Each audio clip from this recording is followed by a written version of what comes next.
जय भीम मित्रांनो, आज या ठिकाणी आपणास जय भीम मित्रांनो, आज या ठिकाणी आपणा जो डॉक्टर बाबासाहेब आंबेडकर जयंतीनिमित्त जो कार्यक्रम आयोजित केलेला आहे, तर म्हाडा कॉलनीमधले जेवढे पण सभासद आहेत, रहिवासी आहेत, सर्वांना सप्रेम जय भीम। आज आपण सांगू इच्छितो भारतरत्न डॉक्टर बाबासाहेब आंबेडकर यांच्याविषयी थोडक्यात सांगतो की सर्वात महत्त्वाचं काय असतं की शिक्षण काय आहे। शिक्षण म्हणजे एखाद्या चाकूसुराच्या याच्यावरती जोरावरती कुणावर प्रभुत्व नाही मिळवत आहेत, तर तुम्ही तो शिक्षणाच्या जोरावरती जे तुम्ही प्रभुत्व मिळवू शकता आणि त्या प्रभुत्वाच्या जोरावर तुम्ही मोठ्या पोस्टवर जाऊन कसं तुम्ही क्रांती घडवू शकता, ही जी कुणी शिकवण दिली तर ते माझे भारतरत्न डॉक्टर बाबासाहेब आंबेडकर यांनी दिलेली ती। आणि सर्वात म्हणतात ना, ते भारतातच नाही तर जगामधले जेवढे विद्वान लोक आहेत त्या विद्वान लोकांमध्ये डॉक्टर बाबासाहेब आंबेडकर यांचा नंबर वरती लागतो। म्हणजे पहिला नंबर माझ्यानुसार पहिला नंबर लागतो की बाकीचे फक्त पुस्तकी हुशार लोक होते, पण ह्यांनी फक्त पुस्तकी नसताना ह्यांनी लोकांना कसं जगायचं, संघर्ष करायचं, शिकायचं आणि संघटित व्हायचं, ह्या ज्या गोष्टी होत्या, ज्या मूलभूत अधिकार होते लोकांचे, तर त्यामध्ये कामगार लोकांसाठी जो रविवारची सुट्टी, त्यांचा वेतन वगैरे बाकीच्या ज्या गोष्टी होत्या, अस्पृश्य लोकांना जे पोटावरचे मटकं आणि त्यावरती झाडू जो दिला होता त्यांनी तो काढून ताडमानेने सर्वांमध्ये समाजामध्ये वागायचं जे शिकवलं आणि त्यांना ते अधिकार दिले ते ज्या माय बाबासाहेबांनी दिले। आणि जे म्हणतात ना की लोक, मी बऱ्याच वेळा बघतो की सर्वजण आहेत ना, विविध जाती पंथांचे लोक असतात, प्रत्येकाला आपल्या जातीचा अभिमान असतो, पण त्यांना ही गोष्ट अजूनपर्यंत कळली नाही की शाहू फुले आंबेडकर हे जे वंशावळ आहे त्या वंशावळानुसार ते प्रत्येकाने आपापला एक एक गुरु मानून पुढे आपला वारसा ढकललेला आहे। म्हणजे त्यांनी ते त्यांची जबाबदारी निभावली। आजच्या काळामध्ये जे काही ठराविक लोक आहेत जे स्वतःच्या फायद्यासाठी फक्त जे म्हणतात ना जातीचे जे विघटन करून ठेवले, त्यांनी विभाजन केलं आहे, तर तसं नाही आहे। जसे ते म्हणतात ना की आत्ताबदले छत्रपती शिवाजी महाराज यांचं म्हणलं की जगातला सर्वात म्हणजे दूरदृष्टी असणारा जो महान योद्धा म्हणून शिवाजी महाराजांकडे पाहिलं जातं की त्यांनी असे राजवाडे बनवले की आत्ता सध्या लोकांना एवढ्या चांगल्या यंत्रणा असून पण तिथं पोचता येत नाही, तर ते न पोचताना तिथं ते बनवणं म्हणजे खूप मोठी गोष्ट होती। आणि असं करताना की जे छोट्याशा सुभेदारांचा मुलगा असताना त्यांनी एवढी मोठी त्यांनी जी झेप घेतली, आदिलशाही, निजामशाही ज्या अशा मोठ्या मोठ्या यंत्रणा होत्या की ज्यांच्याकडे लाखोचं सैन्य असताना मुठभर मावळ्यांना सोबत हाताशी घेऊन त्यांनी जो संघर्ष उभा केला, तर त्यांचा एक संघर्ष असा आहे की तुम्ही कुठल्याही जी यंत्रणा असू द्या की कुठली बलाढ्य शक्ती असू दे, तुम्ही तर मेंटली तुम्ही स्ट्रॉंग असतान, मानसिकदृष्ट्या तुम्ही कणखर असतान, तर कुठलेही ते टार्गेट असतं ते अचीव्ह केल्याशिवाय तुम्ही राहू शकत नाहीत। ही जी शिकवण त्यांची की गनिमी कावा म्हणा किंवा बाकीच्या यंत्रणा कशा पर स्त्रीला कसा आदर करायचा, की ती एखाद्याची हे पण असेल आपल्या दुश्मनाची युद्धामध्ये हरलेला किंवा तो मारला गेलेला असेल, त्याची बायको असू द्या, मुलगी असू किंवा आई राहू द्या, तिला सन्मानपूर्वक तिचं जे साळी टोळी देऊन तिचा जो सन्मान करून तिला तिच्या इच्छित ठिकाणी पोहोचवण्याचं काम हे माझ्या महाराजांनी केलेलं आहे। तर त्यांचे जे विचार आचार जे थोडे पण म्हणतात ना की आपण दैनंदिन जीवनामध्ये आपण तर अंगीकारले, तर मला नाही वाटत की आपल्या जीवनामध्ये आपण काही काम करताना की आपण कुठे मागं राहणार आहेत। तसंच शाहू महाराजांनी पण काय केलं, डॉक्टर बाबासाहेब आंबेडकर यांना शैक्षणिक खर्चापासून जे त्यांना सपोर्टिंग जे होतं ते त्यांच्या वाईफला त्यांनी बहीण मानून त्यांनी पुढं त्यांचा जो खर्च होता तो उचलून त्यांना बाहेर देशी पाठवलं। बाबासाहेबांनी पण ते 8 वर्षाचा जे एज्युकेशनचा जो टप्पा होता तो अल्पावधीमध्ये तो पूर्ण करून त्यांनी असं दाखवून दिलं की ते मला समाजासाठी करण्याचं। आणि सर्वात महत्त्वाचं म्हणजे खूप कमी लोकांना माहिती असेल की भारतामध्ये संविधान हे ह्याच्या पहिलेही बनवण्याचा प्रयत्न खूप वेळा झाला। लोकमान्य टिळकांनी सुद्धा बनवलं आणि बाकीचे बी लोक होते की त्यांनी भारताचे संविधान बनवण्याचा प्रयत्न केला होता, पण तो त्यामध्ये कुणी सक्सेस झालं नाही। तर जे संविधान जे परफेक्ट बनवलं गेलं ते भारतातलं डॉक्टर बाबासाहेब आंबेडकरांनी बनवलं आणि त्यांना 50 वर्षापूर्वी माहिती होतं, 50-60 वर्षापूर्वी की पुढच्या काळामध्ये काय गोष्टी घडणार आहेत, तर त्यांच्या त्या म्हणतात ना संविधानामध्ये त्यांनी ते लिहून ठेवलेले आहेत सर्व, की त्याच्यावरती आज आपली न्यायव्यवस्थाही चालते, आपल्या संविधानावरती आपलं संसद पण चालतं आणि बाकीच्या गोष्टी चालतात। म्हणजे 50-60 वर्षानंतर जे काय होणाऱ्या गोष्टी त्या ज्या माणसाला अगोदर कळतात त्या लिहून ठेवल्या आणि त्यानुसार पुढे चालतात। मग त्या माणसाची दूरदृष्टी आणि तो किती हुशार असू शकतो हे आपण लक्षात घेऊन जा। आज आपल्या घरच्या बाहेर पडल्यानंतर आपण कन्फ्यूज होतो की आपण बाहेर पडल्यानंतर काय कामे केले पाहिजेत, तर ते आपल्याला समजत नाहीत की आपण काय काय कामे केले पाहिजेत।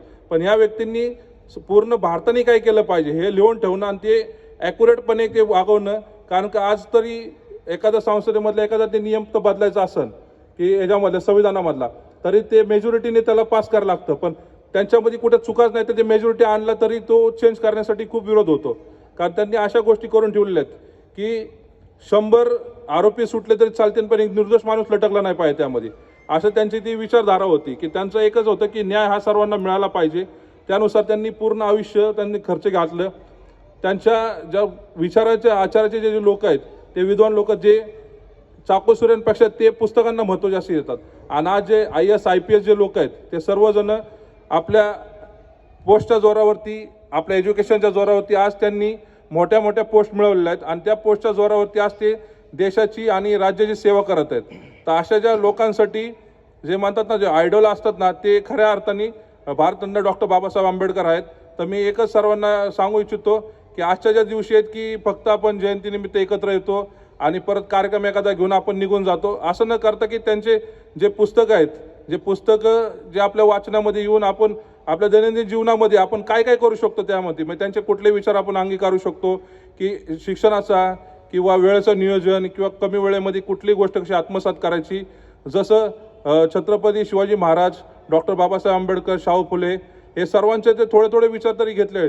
लोकशाहीर अण्णाभाऊ साठे ज्यांनी दीड दिवसाची शाळा शिकली आणि समाजाला चांगले चांगले त्यांनी कादंबऱ्या दिल्या, वारणेचा वाघ आहे, बाकीच्या बऱ्याच गोष्टी की जो एक व्यक्ती की त्याच्या खायची परिस्थिती नव्हती किंवा त्याला समाजात कसं चालायचं ते माहीत नव्हतं, दीड दिवसाची शाळा शिकून त्या माणसाने एवढे खंड लिहिले. ते खंडात पण त्यांनी वारणेचा वाघ जे होतं त्यांनी ती त्यांची जी कादंबरी ही पण त्यांनी डॉक्टर बाबासाहेब आंबेडकर यांना गुरु मानून त्यांनी ती बहाल केली.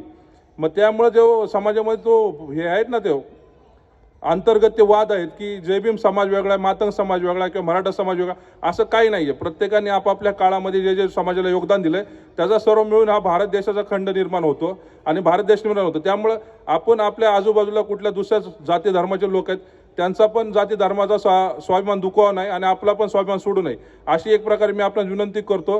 आणि शिक्षण जी पात्रता आहे लोकांची की जास्तीत जास्त शिक्षण घेता यावं, की आपल्या थ्रू आता मी इथे बघतोय बरेच जण मोठ्या मोठ्या पोस्टवरती अधिकारी लोक आहेत की त्यांच्या मार्फत ते म्हणाले की 5,000 पुस्तकांचं रमेश शिंदे साहेबांनी जे खंड त्यांना कादंबऱ्यांमध्ये त्यांचं योगदान आहे. तर जे सरकारी शाळा राहू दे किंवा कुठल्याही अशा सोसायट्या चांगल्या आहे की जिथं जे त्यांना लोकांना शैक्षणिक आवड आहे अशा लोकांपर्यंत यांची आर्थिक परिस्थिती त्याच्यापर्यंत ते पुस्तकं पोहोचावेत आणि त्यांना IAS IPS यांची ताकद काय असती ही आपण एखाद्या शिबिरामार्फत आपल्यामार्फत ही तिथं नियोजन करावे की त्यामार्फत की जे समाजामध्ये जे गुन्हेगारीचं प्रमाण वाढलेलं आहे ते कमी होऊन कसं लोक एज्युकेशनच्या मार्गी जातील आणि चांगल्या प्रकारे एक सुजन्य नागरिक म्हणून कसे उदयास येतील भविष्यामध्ये हे करावं. कारण का पैसे तर सर्वजण कमवतात. आज एक छोटंसं उदाहरण तुम्हाला सांगू इच्छितो मी की भारताचे सर्वात उद्योगपती सर्वात मोठे पैशावाले म्हणले तर अंबानी फॅमिलीकडे बघितलं जातात, पण आज इथं बसलेल्या कुणालाही सांगता नाही की धीरूभाई अंबानींची जयंती किंवा कधी कोणत्या तारखेला आहे. पण एखाद्या लहान मुलालाही विचारलं ना की डॉक्टर बाबासाहेब आंबेडकरांची जयंती कधी, तर त्याच्या तोंडात निघेल 14 एप्रिल आहे. मग ह्यांनी पैशाच्या जोरावर तर त्यांनी भारत विकत घेतील, पण ते जे म्हणतात ना की जे रिस्पेक्ट असती तिथे लोकांना चालायचं म्हणजे लोकांच्या मनामध्ये घर करून जाणं, हे फक्त माझ्या डॉक्टर बाबासाहेब आंबेडकर जे माझे मायबाप मानता येतील किंवा माझे आयडॉल मानता येतील अशांनी ते घालून दिलेलं आहे. कारण ही सर्वात महत्त्वाची देणगी आहे की तुम्ही तुमच्या पलीकडे पण जाऊन वर्षानुवर्ष तुमचं लोकांच्या मनामधले जे स्थान आहे ते तसंच अबाधित राहण्यासाठी तुम्ही असं काहीतरी करा जे समाजामध्ये की समाज हा तुम्हाला भविष्यामध्ये जाऊन पण तुम्हाला विचारात पण घेतला पाहिजे आणि आचारात पण घेतला पाहिजे. असं नाही की एखादा माणूस मिळाला त्या माहितीला पण गर्दी नाही झाली पाहिजे की लोक वैतागलेले असतात की अरे ह्या माणसाकडनं आम्ही काय घेऊ. तर जे आपले जे सर्वजण आहेत आता स्टेजवर बसलेल्यांना सर्वांना विनंती आहे की सगळे फोटोंना आपण हार लावून आता हे केलेत. शाहू फुले आंबेडकर हे जे वंशावळ आहे या वंशावळचं सावित्रीबाई फुले यांना पण जे म्हणतात ना एक महिला सशक्तीकरण जे करण्यासाठी फुल्यांनी महात्मा ज्योतिबा फुलेंनी सर्वात प्रथम आमच्या इथं गंजपेठ येथे पुण्यामध्ये शाळा चालू केली, तिथं वाड आहे त्यांचा. तर त्यानुसार मग त्यांना मुक्ता साळवे ह्या तिथं असायच्या आणि त्यानुसार त्यांना लवजी वस्ताद साळवे यांचं प्रोटेक्शन मिळायचं की शाळा बंद करण्यासाठी. कारण त्यांच्यासाठी काय होतं, पहिलं स्त्रियांसाठी चूल आणि मूल ह्या प्रेरीकडे कुठं काही नव्हतं की एखाद्याचा नवरा मेला तर त्या सती प्रथा म्हणून तिला त्या ह्याच्यामध्ये जाळण्यात यायचं, तिला उडी मारायला लागायची अग्नीमध्ये. हे सगळी प्रथा खोडून काढून की महिलांना पण सक्षमीकरणाचा अधिकार आहे की त्यांनाही जगण्याचा आहे की तिचा नवरा वारल्यानंतर की तिचं पण सर्व गोष्टी बंद करून देव जाणं असं या गोष्टी करण्यापेक्षा तिला बी मान सन्मानाने जे शैक्षणिक पात्रतेची वाढवून तिला समाजाच्या मेन ओघामध्ये आणण्याचं काम शाहू महाराजांनी त्यांच्या मार्फत महात्मा ज्योतिबा फुले आणि सावित्रीबाई फुले यांनी केलेलं आहे. तर प्रत्येकाचं योगदान हे आपापल्या प्रकारे सर्व योग्य प्रकारे. तर मी तुमचा जास्ती वेळ न घेता मी एकच बोलतो की आज मला इथं बोलल्याबद्दल मी सर्व मित्रपराचे आभारी मानतो. आणि भाषण जरा जास्ती केल्यामुळं काय असं चुकीचं काय बोललं असेल तर मला माफ करा, तुमचा छोटा भाऊ मोठा भाऊ म्हणून. आणि इथं यानंतर जेव्हा जेव्हा तुम्ही मला बोलता मी तुमच्या विनंतीला मान देऊन येईन. आणि बोलल्याबद्दल खूप खूप आभारी आहे. जय भीम, जय महाराष्ट्र.